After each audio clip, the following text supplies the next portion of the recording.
ఏమని ఉత్తరం రాస్తున్నాడు? ప్రతి విధమైన కీడుకు మీరు దూరంగా ఉండండి. అవునా? మరి మనం ఎక్కడున్నాము? దూరం ఉన్నామా దగ్గర ఉన్నామా?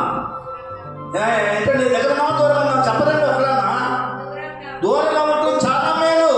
మనం అనుకోవడమే కానీ దూరం ఉండలేదు. ప్రజలు అయస్కాంతాలకు ఆకర్షించబడతారు పాపానికి. మానవుని మీద పాపం ఎదుబడి చేస్తున్న సంగతి మర్చిపోతారు. పాపం వల్ల జీతము మరణమని బైబిల్ బోధిస్తుంది. బైబిల్ చెప్పిన మాట ఎంటారో మర్చిపోతారు. అపవాదన శాస్త్రాన్ని మీ మనసులో ఉంచుకోండి, ఉండనీగా అది ఎత్తకపోతే. దేవుని వాక్యము చాలా మేలైనది. ఆ వాక్యము చాలా విలువైనది. చాలా చాలా మంది భక్తులు గ్రామానికి 10 మంది చర్చీలు ఉన్నా ఇల్లు తిరిగి చెప్పిన మాట వింటలేదా? మాట వింటున్నారా? వస్తున్నారా?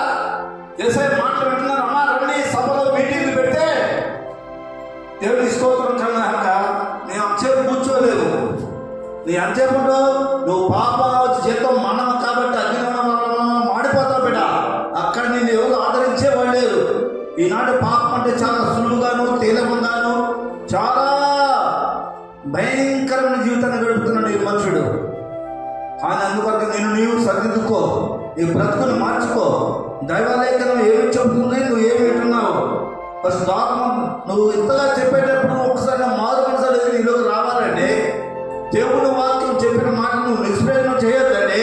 అందువల్లే బైబిల్లో ప్రభు చెప్పాడు చూడండి. ఇంకో మాట కూడా నేను జ్ఞాపకం చేస్తున్నాను.